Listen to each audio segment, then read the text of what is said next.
When I was, first of all, I would like to thank Apollo Group for having invited me over here.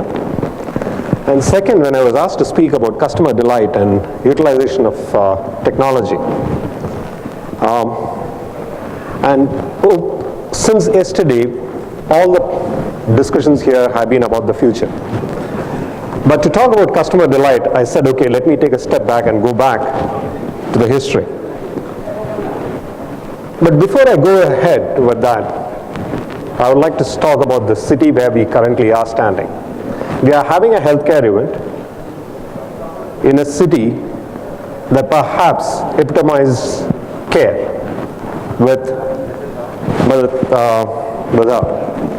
and the second one we had is a very interesting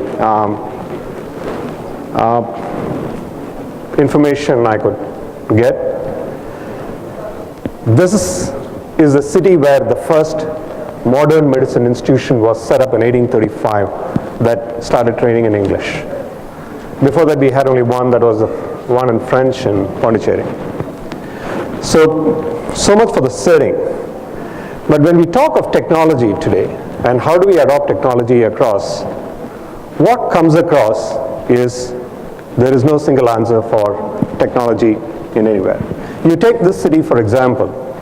We today are transporting people, but perhaps this is the only city in the world where all forms of technology is being adopted.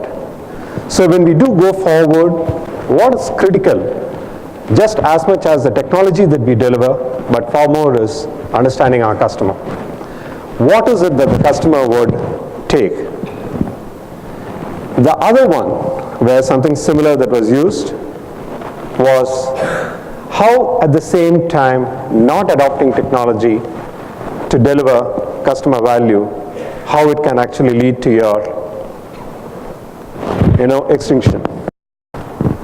When stagecoaches were there and when railroad came in, people went crazy. They even went to the extent of running both of them on races. But Baltimore and Ohio, the ones who invested in it, even though the initial races, the horses won. But today you still have the company as CSK. So adopting technology is critical, but at the same time, knowing what and keeping the customer on is important. There it was about how it led to keeping customers were just interested in getting from point A to point B, and it led to a reduction of almost about 70% when steamships came in, when the railroad came in. The other example I would like to cite is from within our own. There are two iconic brands, Konica and Minolta, one known for films and the other for imaging. When Apollo went, it carried a camera from Minolta. Today all of us are using smartphones, iPhones. The iPhone has a Minolta camera. But both these companies came together in 2003, and the biggest decision they took was to give up what they had, and that is the camera business.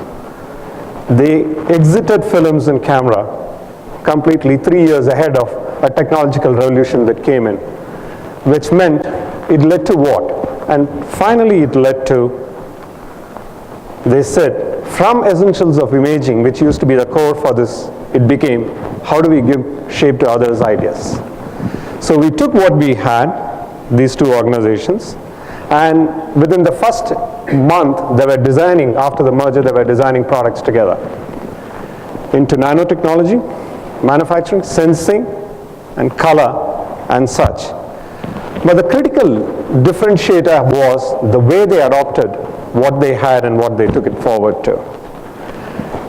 Today, 10% of our global revenue comes from healthcare, and 70% of our business comes from printing, and others from color, which is what we today do. But what was different was the way they approached it. Primarily, here we are talking about the technology. Everyone is talking about how we are going to use cloud, how we are going to use multiple platforms. But what this organization did was, it created a platform which is on an open API, which means all that you are doing today, especially when you convert that into data, how do you have a platform that can integrate at the back?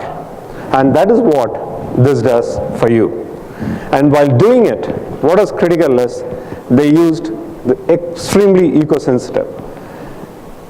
Today, we have saved more than 8,400 hectares of forests because we adopted a technology called symmetry.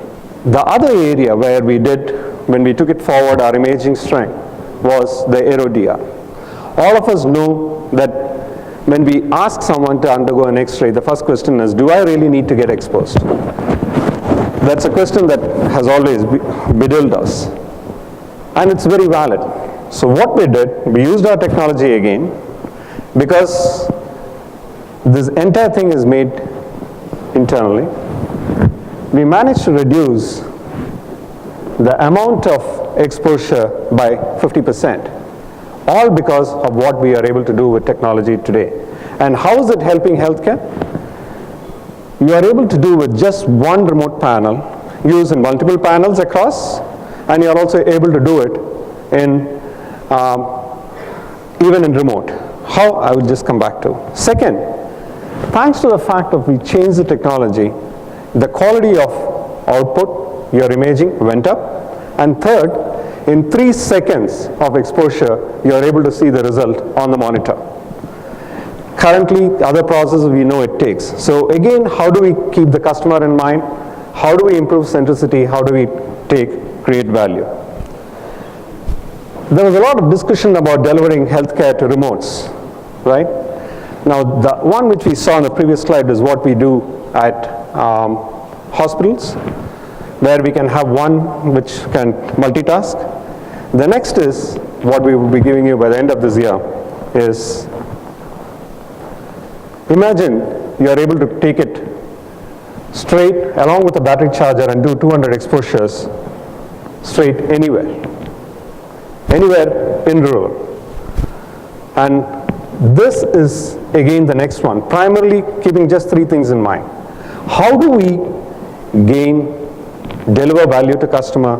Number 2, how do we take the solution to the customer and not wait for the customer to come to you? And finally, how do we reduce this unnecessary exposure to X-ray? These are some of the ideas that we did, and there are also other things that we are working on, similar to how, especially when it comes to hospitals, the biggest thing for revenue is we have a patient coming in, and then we have another 3 or 4 people who come and utilize the resources, either as help to be with the patient or who are in the waiting area. We are looking at solutions of how we can productively use that time, because not all the people who come with a patient are today undergoing checkups.